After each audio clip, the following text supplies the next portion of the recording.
All in all, South Africa managed to win, playing quite ordinary rugby, a lot of unforced errors, a lot of turnovers in the first half. Our flankers got caught napping a bit. Peter Steph du Toit didn't have one of his best games. I mean, the team was due an off day, and they certainly got it and managed to win, which is a sign of an excellent side. It reminds me of Man United. They could always, even if they're playing badly, they'd find a way to win when King Cantona was in the team, and that 90s side that was virtually unbeatable. And I get that feeling with the Springboks. A couple of key players are starting to look a bit long in the tooth. Andre Pollard, if his boot's not on song, he just doesn't have that X factor on attack. Same with Willie Leroux, some aimless kicking. And if you got a guy like Fassi who's excellent in the air, very fast, the weekend special after the Brenda Fassi song, the dude's just got X factor. And I don't know why we're still going back to the well with a guy like Willie, two-time Rugby World Cup winner, no disrespect, but there's no X factor there anymore. And same with the wing, playing Kane Moody, he's a centre, let's be honest here. He's just not fast enough. When he got the ball, he never looked like he was going to burn anybody. And it's at Springbok level, you need a guy like, compare that to Cheslin, who's just got X factor written all over him. We really missed Kurtley Arendse, another playmaker. You want playmakers, game breakers at wing, and Moody's at 13, but he just doesn't have it at wing for my mind. Same as, and then putting Lakanya to replace him, another centre on the wing for the second half, just in my mind didn't work. Defensively, he was out of place a lot of times. And the amount of talent we have on the wing in this country, sure that a few guys were injured, but you know, we could have put Pimpy in there. He's got proper gas, lots of experience. I think the experiment of playing centres on wing just doesn't work. Jesse Creel had an okay game. He looked a bit tired. He's been playing virtually every test match.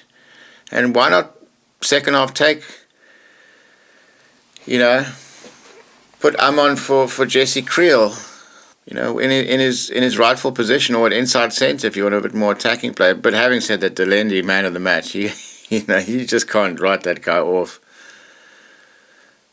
But as I said, the Springboks would do a dodgy game, and they got it and won, which, you know, I can't get too down on it.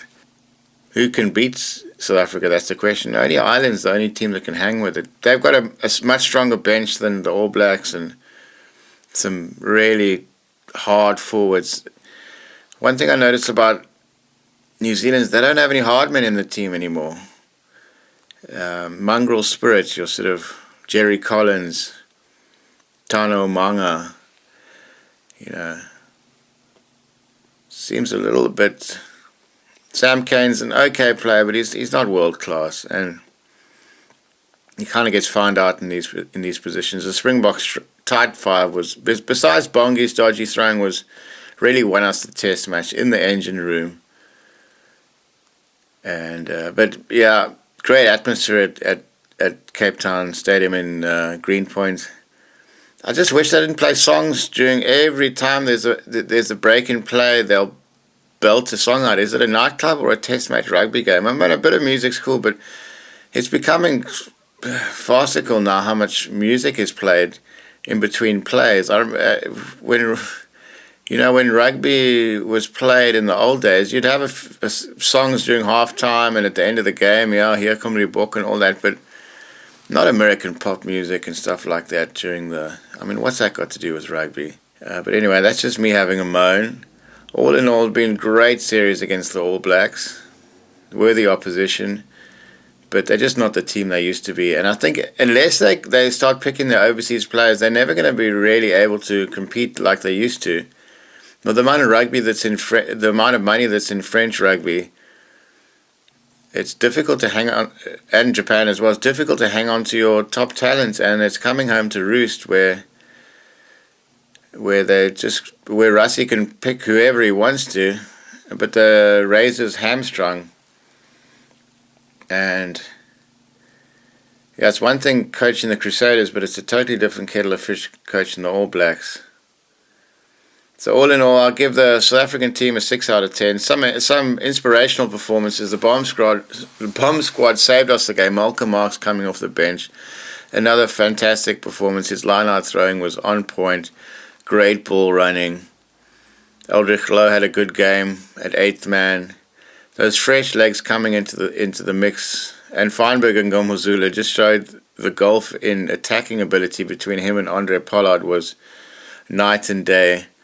And with his kicking being on a similar level to Pollard, there's no real case for Pollard starting anymore. Same with Fussy. It's just it's his time, and in these big games he needs to be played. And we can't be playing centres on the wing. You need gas, you need pure out-and-out speed on the wing. That's what wins you games. A part of Cheslin's appeal is his speed. He can step and go, and when he got a bit of a gap, he left his opponent behind. Moody had an okay game. Good under the high ball. No reason to take him off early. I mean, he's fresh legs.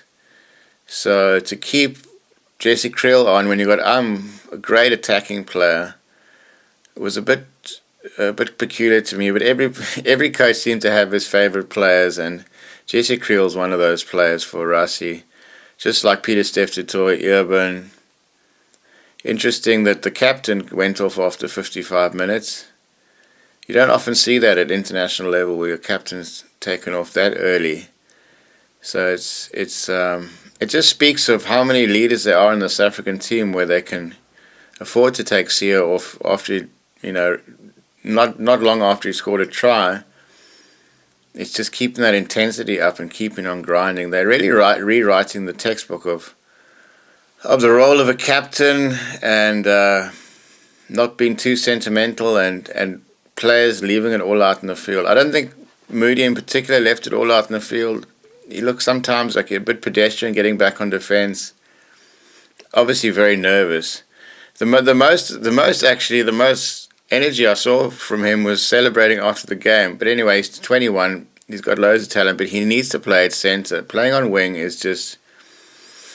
it's too defensive for my mind. But anyway, leave your comments and in the comment section. Funnily enough, I'm sure people will be ringing my ears once again. But there you go. These are my hot takes from the South Africa versus All Blacks game. And we set up to do a clean sweep in the series. If we can beat Argentina, there's nothing really else to make our eyes water. And we're really staring down the barrel of breaking the unbeaten streak of New Zealand. I think, is it 18 games, 18, 19 games when McCaw was captain. And this is the reality with this team, but this squad has got so much depth. There's experience and youngsters coming through. But I think we need to start trusting more in those youngsters and realize that a guy like Willie Leroux is not going to make it to the next World Cup. As great a player as he is, and Pollard, it's time to really invest in the new talent. Speaking of new talent, Jaden Henderson looked really good coming off the bench. Looked like he hadn't been away. Calm head. Doesn't have the pace of Grant Williams. Had a fantastic game as well. There were a lot of positives coming out of it, so I shouldn't get too down on the team. They won against the All Blacks. Haven't done that in Cape Town for a long time. So maybe I must put a smile on my dial, and yeah, plenty to look forward to for Springbok fans. For All Black fans, not so much. Until you can start picking all your best players, you will not beat South Africa consistently. So how did the team go? Here's my rating. Oxenchair started again. Gave the scrum really good go forward ball. He normally comes off the bench as a bomb squad, but he's been starting the last couple of test matches, and yeah, with Ox there, the scrum definitely doesn't go backwards, so I'll give him an 8 out of 10. Bongi Mbonambi, one of his weaker games, his line-out throwing was not on point in the first half, and was the first guy to get subbed out. Having seen him in practice on Friday, he looked a little bit off his throwing. He wasn't hitting his targets as much as he did in Wednesday's training. So yeah, not completely unsurprising. A really good player, but this team was due an off day, and Bongi had one of those days in the first half. Francois Herber, the second prop to start at 3, did another powerful performance. The scrum was rock solid. So 8 out of 10 for Malherbe. Irvin had a good game. He was all over the place, going for charge downs, good in the tight. I'll also give Irvin an 8 out of 10. Ruan Nokia, one of the best new players to come in the team, a quiet achiever, gets on in the engine room. It reminds me a lot of Loet de Jager. I'd actually give Ruan Nokia a 9 out of 10. He does a lot of the work, the workman-like work, so to speak, behind the scenes stuff that often doesn't get noticed, but looks like a good player. A little bit lightweight. I'd like to see him bulk up a bit. But yeah, definitely a talent for the future. At 6, Sia Kolisi, solid performance, scored a try. Was found a little bit wanting in the first half. The Boks were cleaned out a few times by the Lucies of the All Blacks, who had a great game. So yeah, Kolisi, I'll give him a 7 out of 10. That try gets him over from 6 to 7. And then we have Pieter-Steph du Toit at 7. Probably one of the worst games I've seen PSD playing in a long time. Dropped a couple of balls. Good on defense second half, but yeah, first half was one to forget. Jasper Wiese, some good carries, but some really elementary handling errors. I'm going to give him a 6 out of 10. Eldrick Rouleau sparked it when he came on in the second half. Number 9, Grant Williams, starting a rare start in a Book jersey, and he made the most of it. His kicking game was phenomenal. Good. His speed really makes him a prime tackler around the breakdown, and he adds a lot more to the team than just an express pace. So Grant Williams, I'm going to give him an 8 out of 10. Andre Pollard, another guy, had an off day. I gave him a bit of a scathing review last night in my post-match reaction, but after doing a bit more analysis, his defense was really on point. I mean, as I said, in attack, he doesn't really give us as much as a Sasha Feinberg, but in defense, he's really good. But I think at the moment, Feinberg's ahead of him in the queue. I was looking at his age. He's actually only 30 years old, so he's got more rugby in him. But I don't see enough on attack for me to have him starting ahead of Feinberg. He's a great cool head to come in the last 20 minutes when the game's really tight, but I think his days of starting are dwindling away. But, you know, at 30 years old, we can still get him to the World Cup. He's a bottle player. He's a man for the big occasion. But he did get a 6 out of 10 in my rating. Cheslin Colby at 11, 9 out of 10. What a player. I mean, he punches above his weight. He sparks the back line when he gets the ball. He reminds me of like a smaller version of John Lomu. The reason I say that is Lomu didn't get the ball enough. I mean, he was the best player in that All Black team in the 90s. And a lot of the time he was starved of possession with other players wanting to have a run. I mean, which doesn't make a lot of sense. Same with Colby. A lot of the times the centres or the fours will bust it up. I mean, just give it to Cheslin and let him have a run. I mean, he shouldn't be only getting 4 or 5 passes for real attacking opportunities in a game. I want to see more ball for Cheslin Colby. The heart of a lion, and he really epitomizes the Springbok spirit. I mean, you could even argue that Cheslin deserved a 10, but I'm giving him a 9. If he'd scored a try, we might have a different story. And then at 12, we got Damon Delende, an epic performance in defense. Really organizes the back line in terms of D and best of the best in terms of defending. In attack, I think if you play Ahmed 12, it's going to give you more options in that regard, but Delende is such a hard man, and there's no way you're going to be dropping him. Delende, I'll give another 9 out of 10. Jesse Creel looked tired. He's played virtually every Springbok game this year, and a workman-like performance. Didn't really do anything right. I mean, didn't do anything wrong, but no, I didn't see any X factor out of him. I'll give him a 7 out of 10. Caelan Moody had precious few opportunities. When he did get the ball, he looked like he was out of position. He's really a centre. He doesn't have the out-and-out speed for wing.